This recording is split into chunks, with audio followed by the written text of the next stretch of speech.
બોટાદ સાકરિયા કોલેજની પાસે આવેલ મહાકાલી ધામ આશ્રમની પાછળ દારૂની મહેફિલ થતી હોવાની રજૂઆત પોલીસને કરાઈ। બોટાદ જિલ્લામાંથી છેલ્લા એક અઠવાડિયામાં હજારો બોટલ દારૂ ઝડપાયો છે।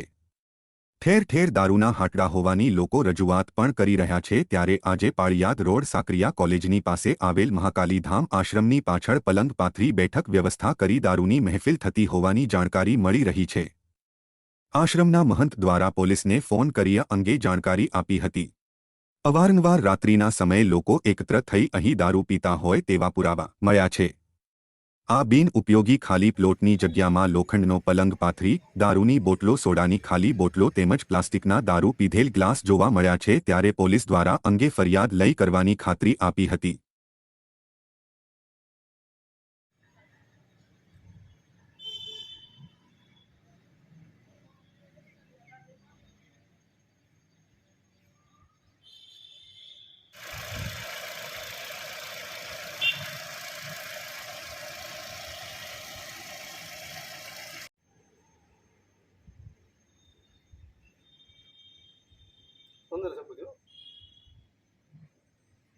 હું બોટાદ ત્યાગી જસરાજદાસ મહારાજ મહિલા કોલેજ મહાકાળી મઢના મહંત। અત્યારે હું 1986થી અહીંયા મહાકાળીનો મઢ ચલાવું છું અને પાછળના ભાગમાં જે તે સમયે ઘણા બધા આવારા તત્વો આવી અને બધી પાર્ટીઓને આન તેન કરીને શરાબની બોટલોને એ બધું પ્રદૂષણ ફેલાવે છે। તેના થકી મેં પોલીસને જાણ કરી। અત્યારે પોલીસ આવી અને નોંધ લઈ કરી ગયા છે। પછી આગળ જે કાર્યવાહી કરાઈ।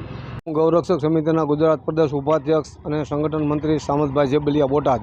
આજરોજ મહાકાળી ધામ બોટાદના મહંત શ્રી જસરાજદાસ ત્યાગીએ મને ફોન કરીને જણાવેલ કે સામતભાઈ, અમારા મંદિર આશ્રમની પાછળની ગેલેરીમાં અસામાજિક પ્રવૃત્તિઓ થાય છે। બાજુના પ્લોટમાં દારૂ પી અને એ લોકો અમારી માલિકીની જગ્યામાં દારૂની બોટલો ફેંકી અને